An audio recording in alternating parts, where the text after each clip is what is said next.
নমস্কার। বিবিসিপি ব্রজবাবুর ছোটদের পাঠশালায় সবাইকে স্বাগত জানিয়ে শুরু করছি আমার বই দ্বিতীয় শ্রেণী প্রথম পর্ব, পৃষ্ঠা ৫৮ এবং ৫৯।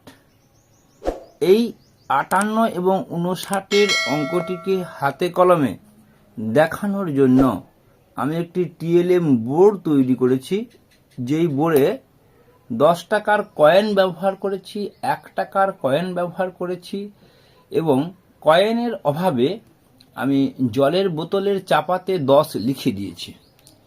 এই টিএলএম বোর্ডকে ব্যবহার করে কিভাবে আমরা এই 58 পৃষ্ঠার অঙ্কটাকে হাতে কলমে শিখতে পারি, তার জন্য ভিডিওটি শেষ পর্যন্ত দেখলে অবশ্যই বুঝতে পারবেন। ভিডিওটি ভালো লাগলে অবশ্যই লাইক করবেন, কমেন্ট করবেন, শেয়ার করবেন এবং সাবস্ক্রাইব করবেন। 10টি করে নিয়ে দল করি, ফাঁকা ঘরে ঠিকমতো লিখি। এখানে অনেকগুলো এলোমেলো ছিল, এগুলোকে 10টার আকারে সাজানো হয়েছে। 10টার পরের বাড়তিগুলো আরেকটা জায়গায় রাখা হয়েছে।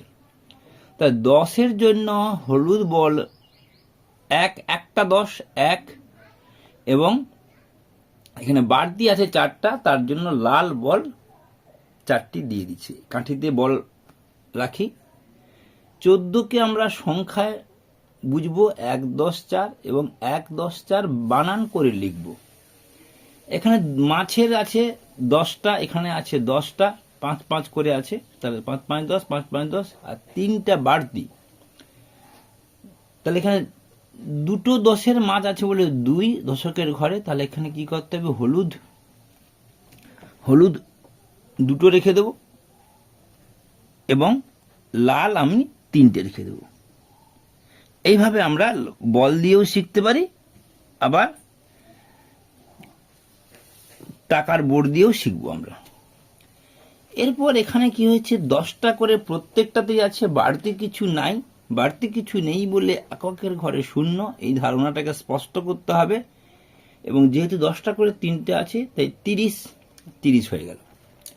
3 10-এ 30 বা 3-এ 0 30, 3 10 বানান করে লিখে দেব। তারপরে এখানে আরো মজা দেওয়ার জন্য বিভিন্ন রকমের ছবির ব্যবহার করা হয়েছে। এখানে 3টে 10-এর জায়গা আছে, 5 5 10 5 5 10 5 5 10 এবং এখানে কত আছে, 9টি বাড়তি আছে। তাই 3 10 9 39, 3 10 9, এখানে 39 লেখার জায়গা নেই বলে 3 10 9টা এখানে নিচে লিখে দিয়েছি। এটাকে আমরা যদি হাতে কলমে অভ্যেস করি, তাহলে কিভাবে অভ্যেস করতে পারি। প্রথমেরটার জন্য 14, তাহলে আমি সবগুলোকে সরিয়ে দিলাম। সরিয়ে দেওয়ার পর 1 10 4 1 2 3 4 14 হয়ে গেল। তারপরেরটা 23, তাহলে কি হচ্ছে, 2 10 3 23 হয়ে গেল। তারপরে কি 30, তাহলে 3টা বসিয়ে দিলেই এ পাশে ফাঁকা কিছু নেই, তার মানে হয়ে গেল 30। তারপরে কি 39, 3 বসানো আছে 9, 1 2 3 4 5 6 7 8 9, এই হয়ে গেল 39। এরপরে আমরা পরের পৃষ্ঠায় চলে যাচ্ছি। এইভাবে হাতে কলমে শিখলে ছাত্রছাত্রীদের দীর্ঘদিন মনে থাকবে এবং জানার আগ্রহ, শেখার আগ্রহ বাড়বে।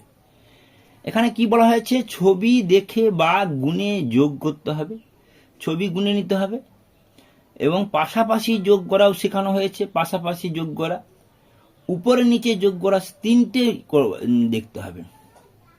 এই যেখানেও পাশাপাশি যোগ করা, এটাও পাশাপাশি যোগ, এটাও পাশাপাশি যোগ। আবার কাঠি দিয়ে যোগ, 2টি সংখ্যার সাথে 1 সংখ্যার যোগ, 2টা 1টা, আবার 2টি সংখ্যার সাথে 2টি সংখ্যার যোগ। এই এতদূর পর্যন্ত আমরা এগাবো। এবার আলোচনা শুরু করছি। এখানে গল্প একটা দেওয়া আছে, আপনারা প্রয়োজনে আপনাদের মতো করে নতুন করে গল্প বাঁধাতে পারেন। অবশ্যই গল্পটা যেন ছোট সংখ্যার হয় এবং এখানে যে 12 আছে এখানে দুটি সংখ্যা দিতে হবে, এখানে যে 3 আছে এখানে একক সংখ্যা দিতে হবে। সেইভাবে গল্পটাকে তৈরি করতে হবে। তাহলে মেলায় গিয়ে সানিকে তার বাবা 12টি বেলুন কিনে দিল, 12 লেখা হয়েছে। দিদি সানিকে আরো 3টে বেলুন দিল। সানির কাছে এখন কতগুলো বেলুন হলো? তাহলে সমস্তগুলো একসঙ্গে এক ঘরে গুনলে কত হচ্ছে? 15টা বেলুন হচ্ছে। তাহলে কি হচ্ছে? এরপরে 12 আর যোগ 3 উপরে নিচে রাখা হয়েছে, 15টি বেলুন পাই। তারপরে হাতে কলমে, বেলুন তো সবসময় হাতের কাছে পাওয়া যাবে না, কিন্তু কাঠি বা পুরনো কলম এগুলো পাওয়া যেতে পারে, তাই সেইগুলো দিয়ে একটা বান্ডেল বানাতে হবে। 10-এর একটা বান্ডেল, এই 12টাকে বান্ডেলে ভাঙা হয়েছে, 12 একটা আর 2 একটা, ও এই 3-এর সংখ্যাটাকে এখানে দেখানো হয়েছে, তীর চিহ্ন দিয়ে বুঝিয়ে দিয়েছি 3। তাহলে 10 তো আছে, 11, 12, 13, 14, 15। 10টা না গুনলেও চলবে, কারণ এই বান্ডেলে 10টাই আছে। তাহলে 10, 11, 12, 13, 14, 15। এখানে 15-র জন্য কি হচ্ছে? একটা 10-এর বান্ডেল আর এক্সট্রা 5টা, এটা লিখে দিতে হবে। আবার কোনো উদাহরণ ছাড়া শুধু যোগ করব, 12 যুক্ত 3 15। এই অঙ্কটা এতটা পর্যন্ত থাকতে পারে, পুরো ব্যাপারটাই ভালো করে বুঝতে হবে। এরপরে এবার 15টি বেলুন ও 11টি বেলুন মিলে কতগুলি বেলুন হতে থাকে? আবার কেউ 11টা বেলুন দিল। সেখানে কি না, উপরে দুটো সংখ্যা নিচে দুটো সংখ্যা দিয়ে যোগ করার ধারণা শিখব। 5 একে 6 গাঁট গুণে করতে পারি, 1 একে 2। এবারে এখানে মনে রাখতে হবে এমন সংখ্যা নিতে হবে যেন এই দুটি যোগ করলে 9-এর বেশি না হয়, অর্থাৎ হাতে রাখা যোগ যেন না হয়। এইভাবে আমরা হাতে রাখা যোগ পরবর্তীকালে শিখব, কিন্তু এই পৃষ্ঠার ক্ষেত্রে হাতে রাখা যোগ কোনোভাবেই দেব না, বা ছাত্ররা কোনো কারণে নিজেরা যদি নেয় তাদেরকে বুঝিয়ে দিতে হবে যে এই দশকের ঘরে যোগ করলে যেন 9-এর বেশি না হয়, এমন সংখ্যা নিতে হবে, সেই যেন ছোটরা সহজে বুঝতে পারে।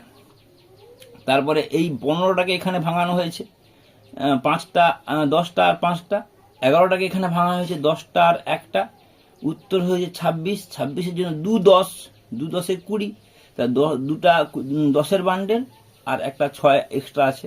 তাহলে এই অঙ্কটাকে আমরা যদি টিএলএম বোর্ডের সাহায্যে শিখি তখন কিভাবে করব না, প্রথমে ছিল 12টা বেলুন, তাহলে 10টা আর 2টা 12টা। তারপরে দিল আবার কত না 3টা বেলুন দিল। তাহলে কি হলো? মোট কত হলো না 15টা, মোট সমান কত হলো? 10 আর 5, 1 2 3 4 5, এই হয়ে গেল। এইভাবে আমরা হাতে কলমে অঙ্কগুলিকে শিখে শিখে এগিয়ে যাব। আজকের মতো ভিডিও শেষ করছি। সবাই ভালো থাকবেন। নমস্কার, ধন্যবাদ।